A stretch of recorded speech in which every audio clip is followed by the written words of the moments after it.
Your attention, please. Our Endnote session is about to begin. Could you please welcome to the stage moderator of our Endnote panel, Dr. John Corlett.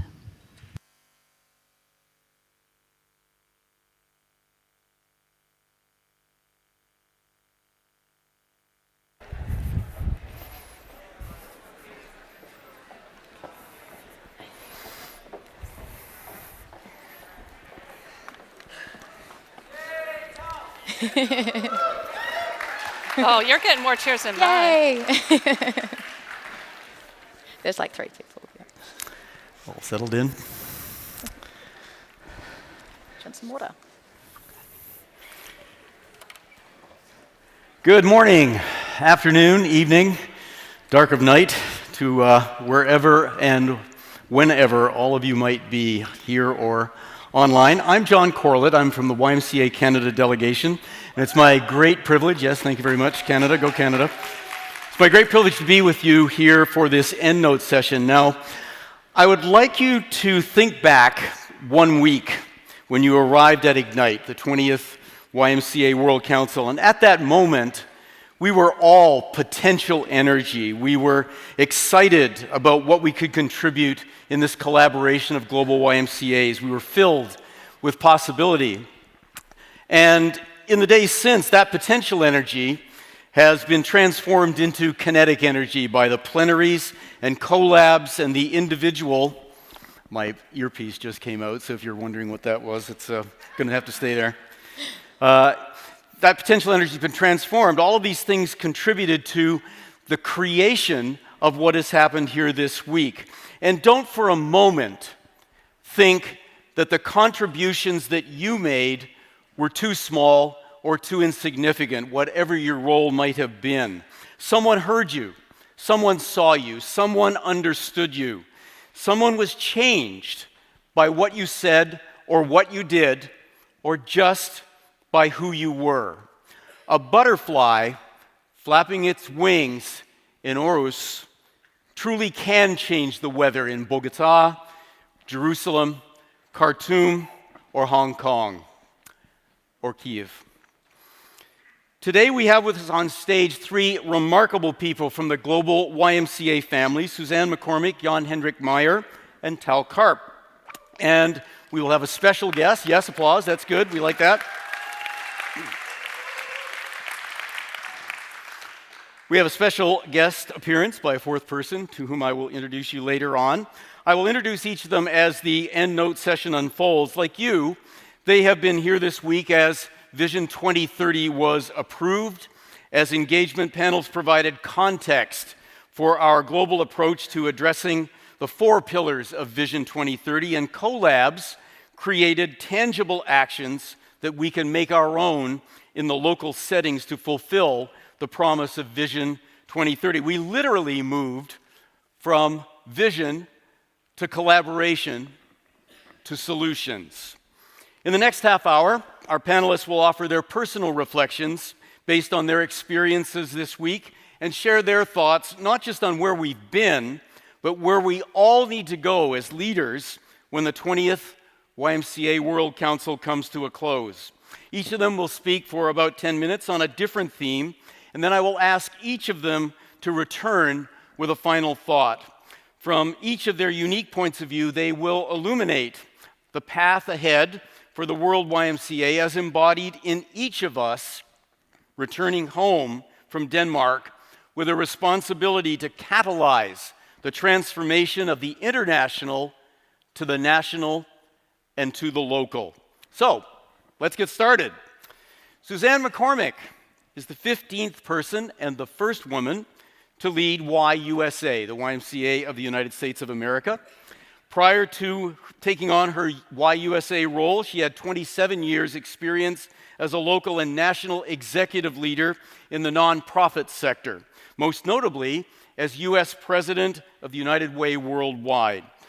Suzanne is a recognized leader in the nonprofit sector and has been president and CEO of YUSA since September of 2021. Suzanne, I'm going to invite you to the podium to address this theme. As our first global strategy, Vision 2030 asks all of us to step up in new and different ways.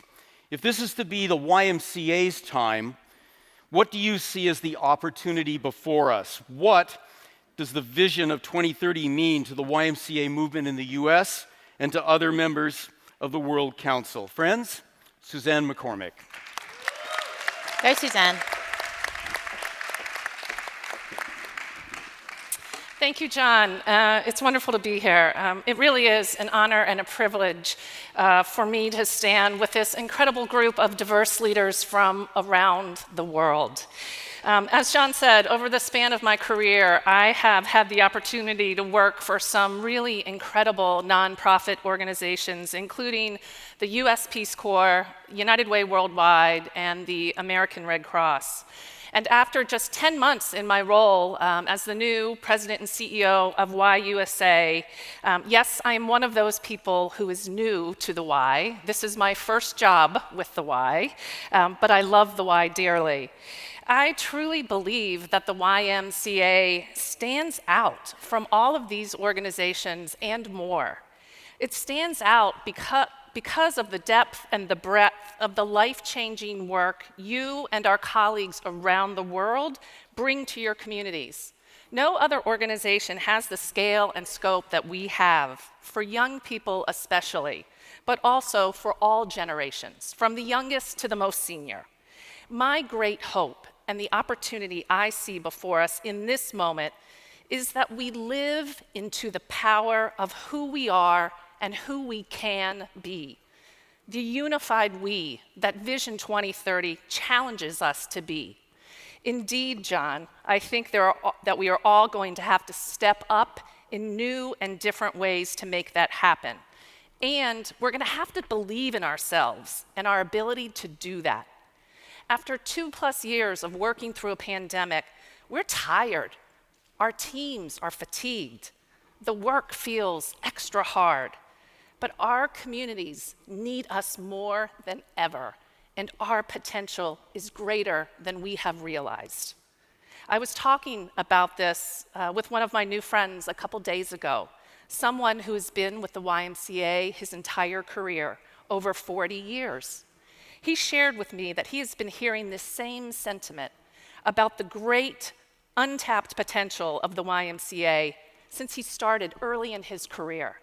He shared the description of our movement as a sleeping giant, an enormous force for good in our world that has yet to realize its greatest potential.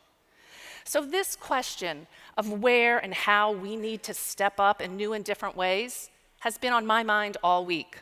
All week, I've been thinking about what will be required of each of us, individually and collectively, not as organizations, but as people, as leaders, in order to achieve our greatest potential as a global movement. This is actually something that I was thinking about prior to coming to Denmark. What will be required of us individually and collectively as leaders in the United States if we are to achieve our greatest potential? Because if we can't do that, our contribution to Vision 2030 won't be what it could be and what it should be. In adopting Vision 2030 this week, all of us signed on to a bold vision for our future. We have talked a lot about how we might bring that vision to life in our communities, advancing community well-being, meaningful work, a sustainable planet, and a just world, all through greater empowerment of young people. In many of the conversations I've been a part of, we have spent a great deal of time and energy talking about what we must do effectively and authentically in and with communities, how we have to show up, how we must give voice to young people and others with whom we work, how we must be with community, not just for community.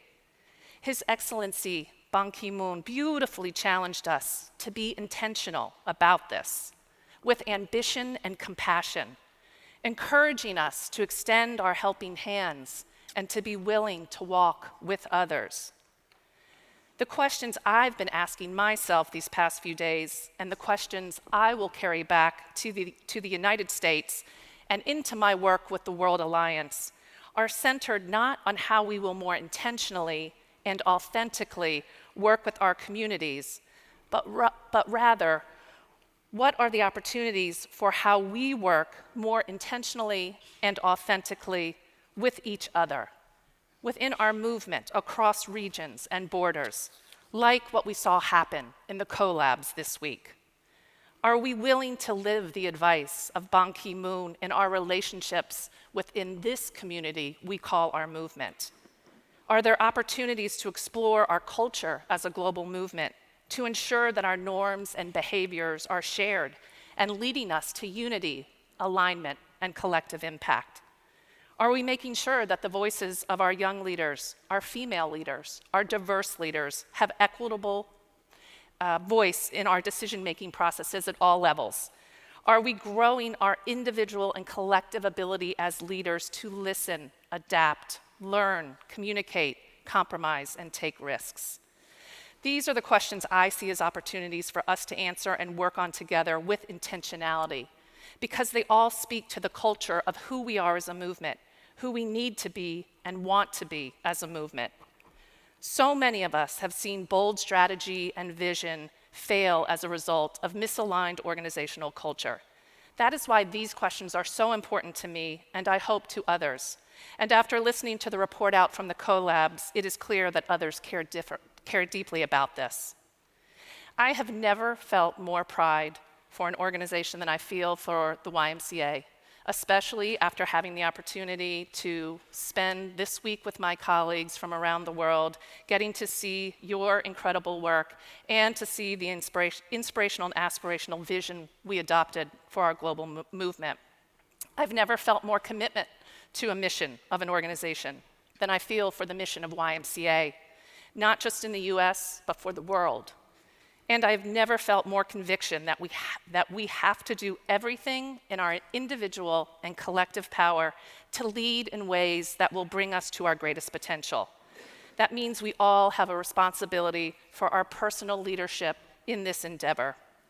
Yesterday, Ethiopia from Ethiopia shared her thoughts on leadership at the Women's Leadership Network Luncheon. One of her pieces of advice sounded incredibly simple, yet not necessarily easy to follow. She said, leadership, it starts from self. It starts from self. We all have the opportunity to choose how we show up in the activity of leadership, and how we show up immediately impacts and becomes part of the culture of who we are as a global movement. We are all culture creators in this movement. That is why I'm going to choose to show up in my relationships back in the United States and with my colleagues from around the world in a way that I was reminded to consider last Sunday while attending a worship service with some of our faith leaders from around the globe. Dr. Samuel Stevens from Salam, India, gave the sermon, and his core message was all about the characteristics that define our leadership and impact our ability to achieve our mission in our movement. One critical characteristic he elevated was humility, which I think is often overlooked when we describe good leadership. So that is how I'm going to show up in my relationships back in the United States and with my colleagues from around the world, as a leader with humility, as someone who recognizes that alone I can achieve nothing, but together with the wisdom and skills and great thinking and diverse perspectives of the people in this room and beyond, we can do anything. So John, perhaps in some cases I may not be stepping up, I may be stepping aside or stepping down to let others step up. Vision 2030 gives us an inspirational and aspirational North Star for our future, but none of it will come to fruition unless we pay attention to and intentionally commit to strengthening how we work together. That is what defines our culture, and our culture will ultimately determine our ability to reach our greatest potential.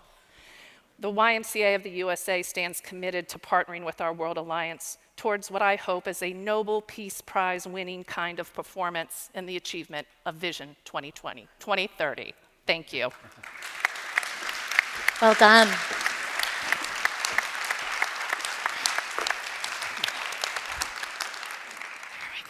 Thank you, Suzanne, for showing up with that powerful message. Jan Hendrik Meyer is an experienced director with PricewaterhouseCoopers, advising clients across sectors and geographies on organizational transformation, strategy development, and maximizing business value. He has supported the World YMCA as an independent strategic advisor in the development of Vision 2030 and has been a key person in creating the foundation for our World Council experience this past week. Jan-Hendrik, you've worked with many global organizations, including the Y, many going through their own form of transformation. Some of these have been successful, some maybe not so much. From your unique external perspective, how do winning organizations close the vision to execution gap? Everyone, welcome Jan-Hendrik Meyer.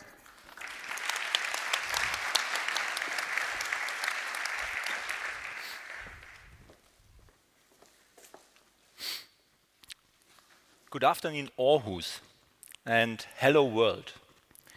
Thank you, John, for the kind introduction. And thank you, Carlos, and the whole YMCA leadership team for the invitation and the opportunity to speak here in front of you at this amazing event.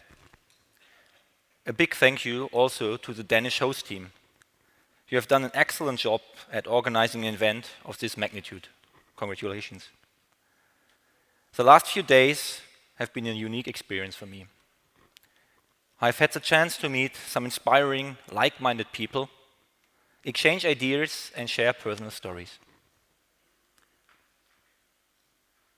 Thank you very much for your kindness, honesty, and openness. You made my day. Suzanne, Tal, you are both a true inspiration for all these young people out there. It is my privilege and my honor to be here on stage with both of you, reflecting on the World Council, YMCA's vision, and the way forward. With the Vision 2030, YMCA has come a long way. The need to address urgent issues such as mental health, social inequality, and climate change has made the importance of having a joint purpose and vision clearer than ever. Young people who say they are living their purpose at work report levels of well-being 5 times higher than those who say they are not. But that's not it. They are also 4 times more likely to report higher engagement levels. However, clearly articulating one's vision is only the beginning of a challenging transformation journey. Today's most purpose-driven organizations strive to embed their purpose into their DNA, placing it at the core of how they do business and chart their long-term trajectory. Studies show that these 90% of them deliver growth at or even above the sector average. Therefore, translating your vision into a clear action plan will be fundamental to move from ignition to impact. To achieve that, winning organizations don't follow conventional wisdom. They apply 5 acts of unconventional leadership that allow them to close the vision to execution gap. Number 1, they commit to an identity. Conventional wisdom might lead an organization to focus on growth, looking for value wherever it seems most achievable. But the unconventional organizations we have studied commit to an identity. They focus their efforts on developing a solid value proposition and building distinct capabilities that will last for the long term. As a consequence, they are flexible within that context, moving rapidly into new arenas at times, but only into those where their identity makes them well-equipped to win. Number 2, they translate the strategic into everyday. Many business people assume that the best way to build capabilities is to adopt best practices of a sector or develop functional excellence. But companies and organizations with a strategy that has proven to work believe otherwise. They translate strategic into the everyday. They design and build their own bespoke capabilities that set them apart from the other organizations and allow them to live their identity. Then they bring those capabilities to scale in their own distinctive ways. Number 3, They put their culture to work. As business leaders might seek to solve performance problems, challenges by making structural changes, reworking the governance model or rethinking incentives. The culture of the organization, if considered at all, is often seen as a hindrance. But organizations that close the vision to execution gap do it differently. They put their culture to work. They reorganize the power of the ingrained patterns of thinking and behavior in the company, and they tap that power to execute their strategy. Number 4, they cut costs to grow stronger. A more conventional company might try to reduce costs across board by going lean everywhere and spreading investments, resources across a wide range of promising opportunities. But the unconventional companies we studied cut costs to grow stronger. They marshal their resources in a more strategic way, doubling down on the few capabilities that matter most to their long-term success, and running back the minimum everything else. Last but not least, number 5, they shape their future. Organizations that make their strategy work are not trying to enforce agility at all costs. They don't respond to external change as rapidly as possible. Instead, they shape their future by creating the change they want to see. They use their distinctive edge to gain privileged access to customers and build ecosystems and partnerships to recreate their business environment on their own terms. Now, what does this all mean for you as an individual? What is your part in that story, and what is the best way to support YMCA vision going forward? Unfortunately, I don't have the answer to these questions at my fingertips. But in our research, we have seen 6 distinct character traits that can make a difference. Embrace diversity and inclusion. Be curious and humbled. Show discipline in the way how you approach change. Demonstrate persistency, especially when you lose faith and traction. Have confidence in your own capabilities, and take ownership for results. One last thing before I close. When you leave this room today, I highly encourage you all to take some time to reflect. Reflect on what you've heard, what you've seen, and what you've learned from the people around you. I'm convinced that each of you already has what it takes to deliver the promise and make the shift from ignition to impact.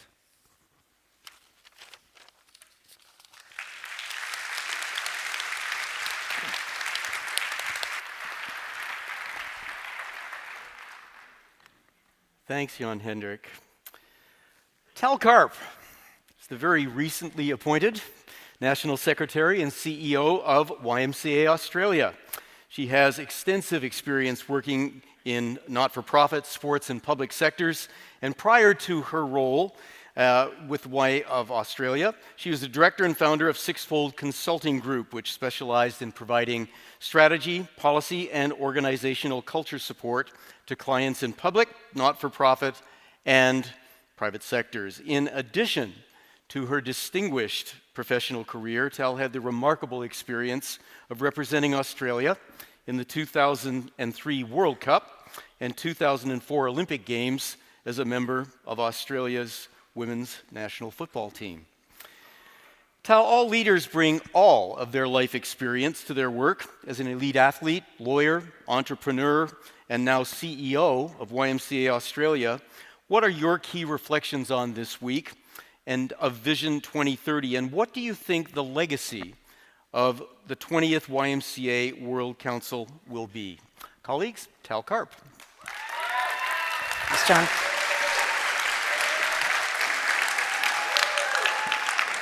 Thanks, John. It's a pleasure to be here after what has been an absolutely incredible week. Before I launch into a reply, may I first begin by paying my respects to Indigenous people all around the world and in this room. I acknowledge that there is still so much that we need to learn from those whose living traditions and cultures span tens of thousands of years before us. John, you've asked me about the legacy of World Council. And being the Australian that I am, and you need to know that we're pretty obsessed by beaches, we're pretty obsessed with great surf in Australia. So when I think about legacy, I think about a wave that's just beginning to build. There's been an incredible amount of important work that has brought us to this very point, to adopting Vision 2030, to the significant effort in collabs this week. But that work is really just the beginning of a wave that we need to project us forward towards our 2030 goals. For those of you who love the beach as much as we Australians do, you'll know that waves can be bumpy. They can throw you around a bit. But a wave with real energy behind it brings great opportunity. And it's with this analogy in mind of a wave that is just beginning to build that I want to share 3 reflections from this week. First, we still have significant work to do in converting intention into action when it comes to standing with and for young people. Second, we need to work on our systems, not just in them. And third, in creating the change that we want to see in the world, the people that we first have to work on, the people we first have to disrupt, are ourselves. Let me start with converting intention into action. I know what it's like to be a young person, desperate to belong to a space and in a space that excludes you. For me, it was spending much of my young life trying to play football, a game that welcomed my older brother, but had a very hard time accepting me. I spent 10 years fighting to be accepted as the token girl in Premier League competitions, entirely full of boys and later men. And even though I put on a game face, even though I showed the world outwardly, I was just one of the boys. Deep down, I felt like I didn't really belong. That feeling, deep at the bottom of my gut, that I don't belong, that everyone is really just waiting for me to screw it all up, that sometimes comes back to me even today. And from what I've heard this week, as we've explored the Just World pillar, that feeling also weighs on so many of our young people. I've heard moving stories this week. Young women facing gender-based violence, refugees seeking a safe haven, and transgender people fighting for a future against conservatism. Those stories really left a mark on me. The thing is, when you don't feel like you belong, it's not an easy place from which to succeed. Tales of individual activism from our young people can be incredibly inspiring, and they have been the whole way through this week. But we've also heard that standing up by yourself against the system that excludes you can be exhausting, sometimes career limiting, and it can have a real and ongoing personal toll.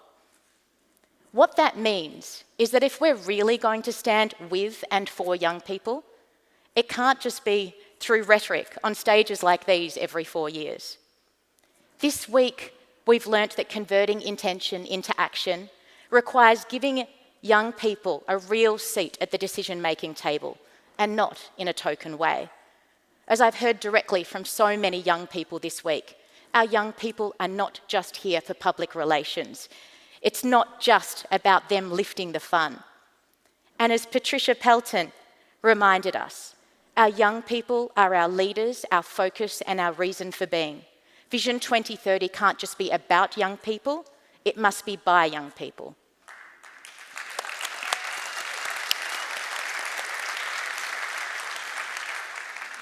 Converting intention into action also requires respecting young people enough to challenge their perspectives as well as our own.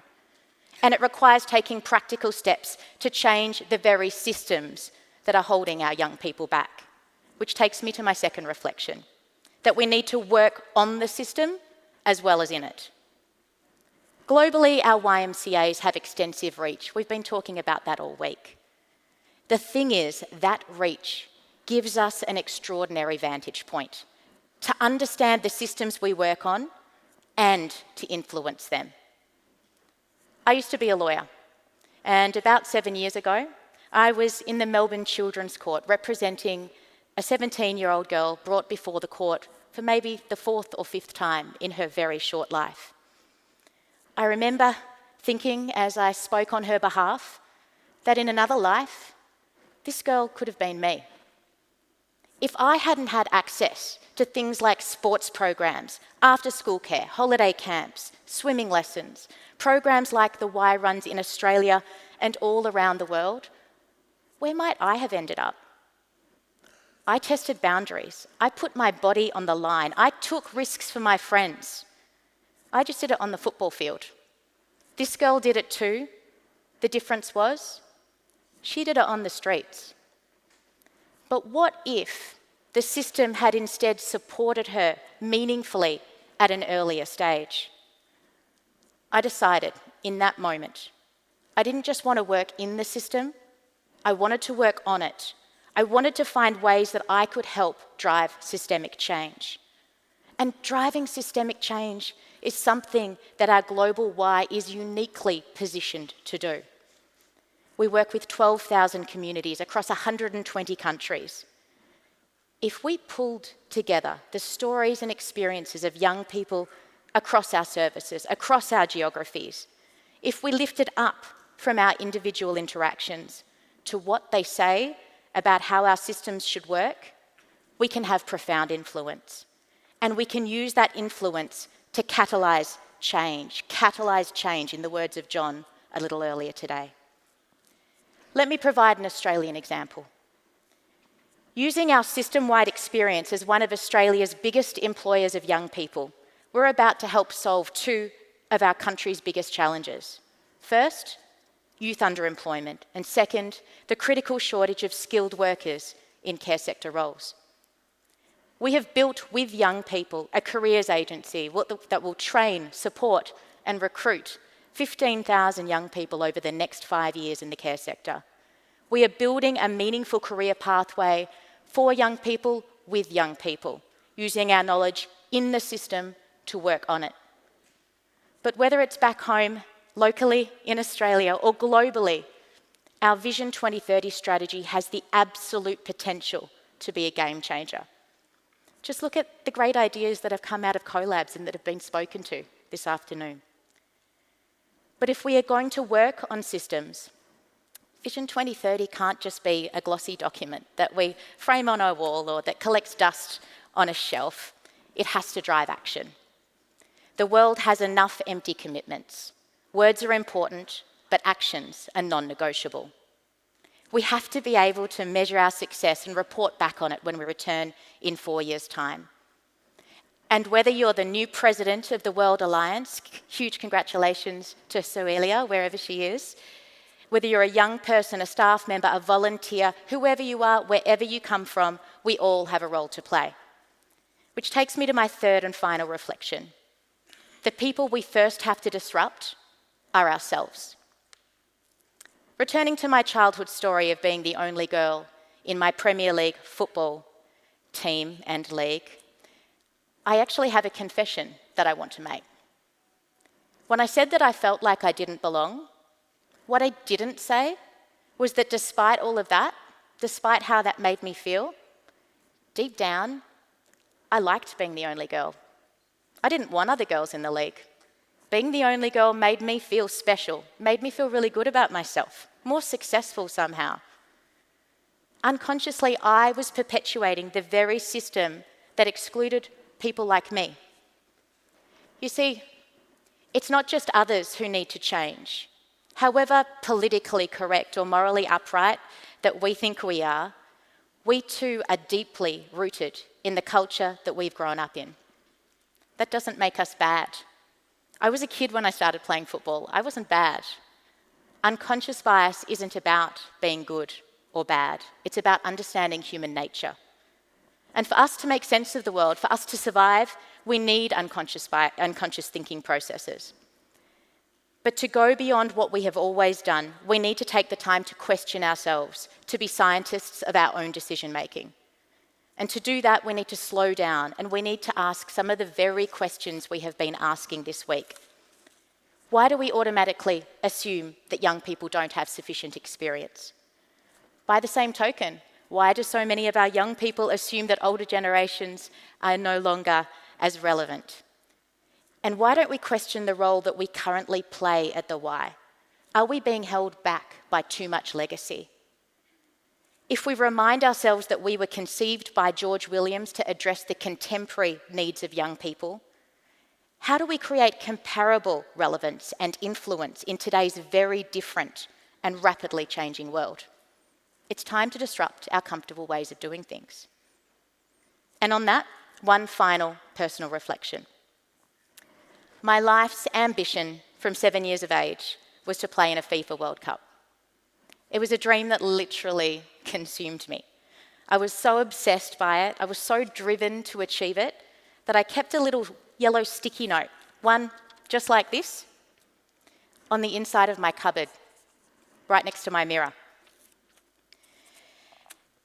And that sticky note would remind me how many days the World Cup was away, how much it mattered to me, or the small step that I needed to take that very day to inch me one step further towards my dream. So here's a question for you. After attending World Council, if you were to write a sticky note, what would it say? Well, on my sticky note will be a commitment, my commitment. A commitment that Australia will return to World Council 4 years from now with a raft of tangible, measurable differences that Australian YMCAs have made for young people, with young people across all 4 of our Vision 2030 pillars. And I challenge you all to do the same. I challenge you to meaningfully ignite change by converting good intention into action, not just working in systems, but on them, and by disrupting ourselves, by challenging ourselves to change. As Mathilde Tui, young person and chair of the strategy committee, encouraged us, we each need to take ownership of Vision 2030.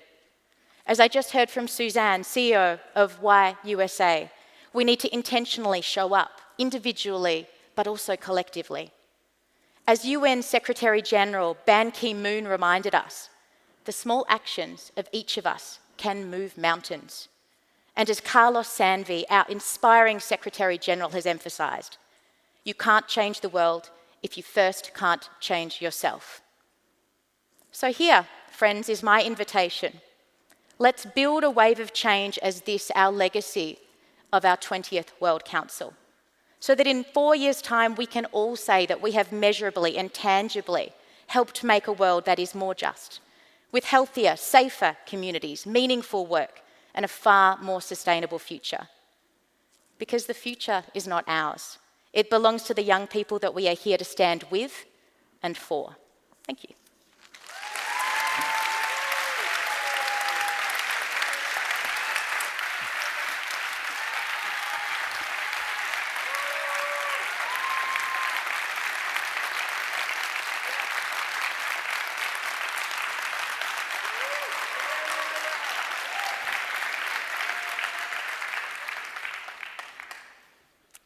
If nothing else, that's how you become an elite athlete at the world stage.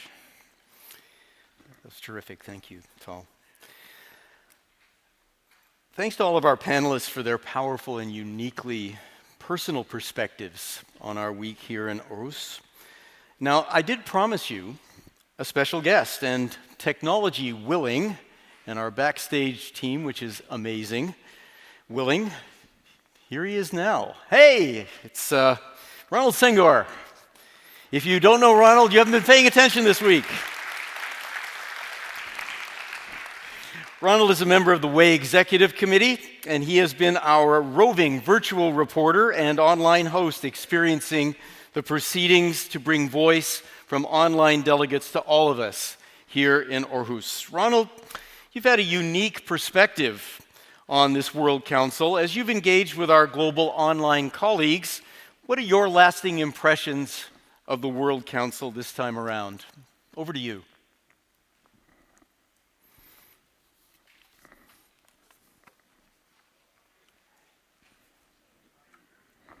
We'll figure this out. I know we will. Having trouble hearing you, Ronald. I'm not sure why. Nope. I was lip reading on my part, by the way. Yeah, now you can hear me. Perfect. All right. Yes. Hello, everyone. Once again, it's a pleasure joining you guys all the way in Aarhus. I'm miles and kilometers and oceans and valleys away, all the way in the Gambia. It's been beautiful following online, and for the first time having a hybrid event, having a hybrid World Council, bringing delegates from Aarhus to delegates online has been absolutely immense. With the collabs, all the plenary session from the keynote address of Ban Ki-moon coming all the way, looking at the 4 pillars, it's been quite an amazing journey. And now moving forward, we have to put the strategy into place, making sure that locally, nationally, and all the area YMCAs find a way of putting together all our realities into achieving all these pillars and the Vision 2030. We are all heading towards one goal, but we come from different realities. And the fact is, we are all leading and working towards this. But if we can consolidate all of that and head towards one goal, putting the youth and the elderly together, finding a perfect synergy, I believe that we can achieve Vision 2030. It's up to us. And from the online, we are so excited, watching everyone in Aarhus, and we feel that we all have a role to play. And I believe that coming together and after the World Council will strategically put all the plans in play into having Vision 2030 achieved.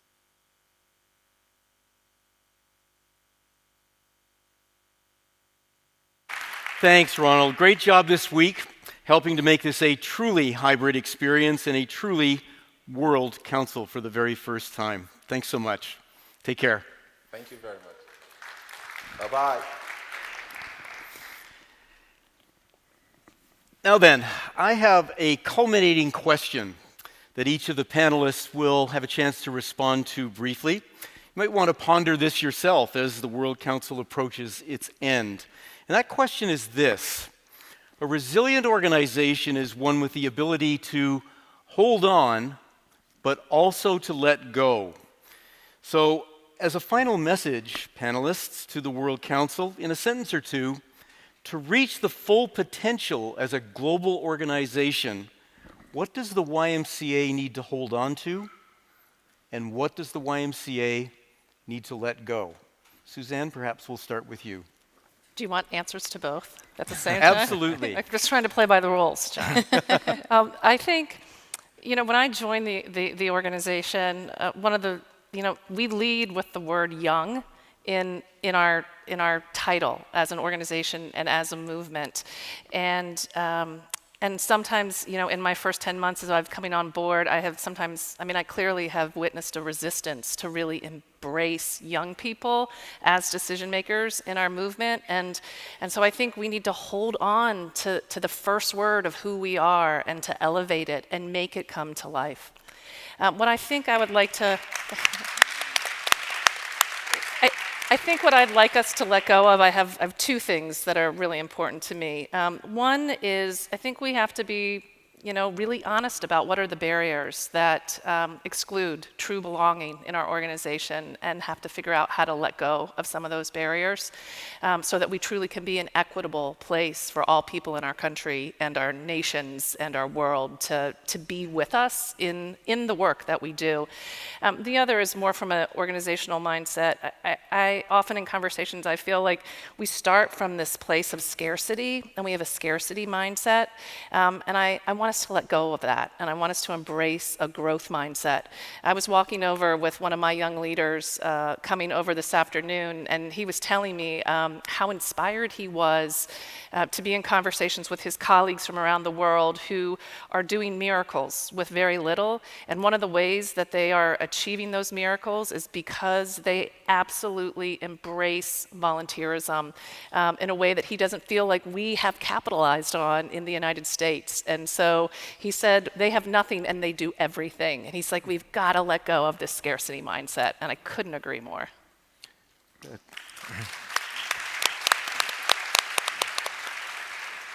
Terrific, Suzanne. Certainly the world would be a better place if we could all let go of the barriers that stand in the way of inclusion of all. Jan-Hendrik, your thoughts on this?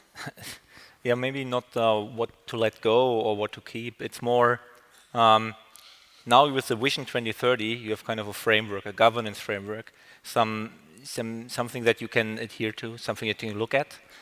So whenever you comes up, you have new ideas, something, new challenges that you see, try to see if it fits in this framework. Try to see if there's a space for that, and then say if it's not, right, you may not want to do it, right? So rather have a decision tree, a decision way, how to say yes or no to something. I think that's important.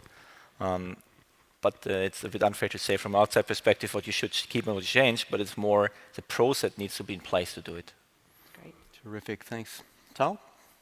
I really enjoyed those reflections, so thank you for those. Maybe I'll start with what to let go of. And really for me, I think we need to let go of those old school ways of working, those old school ideas, particularly outdated views around what young people know, what they can do, what they're capable of. If this week has taught us anything, it's taught us that our young people are exceptional and they absolutely need to be integral partners in everything that we do and integral partners in our decision making. And when it comes to what we need to hold on to, I just think it was a wonderful experience this week to roll up our sleeves. I didn't mean to have rolled up sleeves, but I do have them. And work together across our countries, regardless of our roles in these wonderful, diverse collabs. And not just build great ideas, but start to find ways to align our effort for tangible impact. And I think that's going to be so critical for us moving forward. Terrific. Thank you so much. I have a couple of closing remarks I'd like to make. I'm just going to move to the podium here to do this. In each of our languages, the most beautiful words can often be found in the poetry of our cultures. And I want to close with a thought from an English poet, T.S. Eliot. He wrote, "We shall not cease from exploration, and the end of all our explorings will be to arrive where we started and know the place for the first time. We came to Aarhus as the YMCA, and we leave Aarhus as the YMCA, but we're different now. After all of our exploring this week, we know the YMCA now as if for the first time, as something new, as well as something familiar. And as we take our separate paths, we must keep exploring the ways in which the world's YMCAs can fulfill the promise of Ignite, of Vision 2030, to serve our communities with vision, collaboration, and with solutions. Our panel members, in their reflections, have given us a clear understanding, not just of where we've been and what we've done, but also why we're here. They've also given us a foundation from which we can look forward and build our own individual sense of leadership, responsibility as the YMCA diaspora spans the globe, carrying our message, our values, and our support for the causes of community well-being, meaningful work, sustainability, and our never-ending commitment to a just world. From Suzanne, we heard of the importance of the intentional, unified we. And from Jan Hendrik, we heard that vision to action comes through strong, unique identity. And from Tal, we heard the critical importance of belonging, particularly for our diverse youth. And from all of them, we have heard that never has the YMCA been greater in its potential to be the kind of force for good we all want it to be. Now, in that same poem that I mentioned earlier, T.S. Eliot also wrote that the end is always a beginning. We have created the vision, we have engaged in the collaboration. Now is the time to act on the solutions that will realize the promise of 2030. Cliché though it might be, if not us, who? If not now, when? Thank you all so much for taking time at the end of a long and very busy week to come and listen to the beautiful closing remarks of our panelists, Suzanne, Jan Hendrik, and Tal. Samaya Sentle, Sala Sentle. Go well, stay well. And now, to bring it all to a close, our fantastic co-hosts for this week. Thanks, everybody. Yeah, we can go. And, Thank you. Oh, I have some terrible news. You know what it is? This is the last time that we're going to be on stage talking to you. So I'm absolutely shattered. I'm going to miss you all. What do you think, Zaldi? Yeah. Can you believe it's the last day of World Council? Right? Yep. To all of our online viewers, thank you so This much part for hasn't been joining us. scripted. I'm not quite sure if you can tell. Afternoon, Well, evening that we've it's had, starting with unscripted, devotion, and this experience leading has been into our one for treasure the report, books. the I want to thank collab all of you outcomes, for and allowing then us to swearing share the in, stage. changing of leadership Emily, to our new the president amazing of the World co-host Council. that she A is. big She thank gives you me to the the energy. team I was that telling has her made all of this happen. backstage that she gives me Coming this up positive next, you have the energy every time I opportunity hop to on join in stage. on the Pilates Right? and or join in with the virtual gathering for the Americas. Spanish translation will be Shout out to the available. production team in the Believe it or back not, on the this closing amazing ceremonies hybrid are event. Not too far away. We couldn't have done it without I you. have it on good authority that they will be just as amazing, Right? if not better. Shout than out all the opening Danish ceremonies. We volunteers hope to see you then. in the city of Aarhus. Amazing job. Amazing job. Yes, and let's get back to business, all right? We are doing the closing ceremony here in the Music House at 8 p.m., so be there sharp. And I know we have some more. Yeah, well, I'd like to have a few thank yous as well. Of course, I'd love to thank Zaldi. It's been amazing getting to know him and working with him on this stage. It's been such a great time. And just thank you to all of you for making World Council just an amazing experience. You know, we can get up here and we can talk on the stage all we want, but if we don't have anyone to talk to, then it's not going to be very fun, is it? So thank you for showing up, thank you for participating, and thank you for making it one of the best World Councils that I've been to. So what we need to do is a few things to send you off. One, you need to make sure you bring your wristbands tonight. So please bring your wristbands. We have something very special planned that we want to share with you for that. And also, you would have received a push notification for a survey for our in-person delegates, and we would really, really, really love you to fill out that survey. You might not know, but putting this together has actually taken 3 years and a very large cohort of people to do that. And so we really need your feedback to make our next World Council even better than this one has been. So thank you so much for spending these 5 days with us. We've loved speaking to you, and we can't wait for tonight. And see you at 8 p.m. Yeah.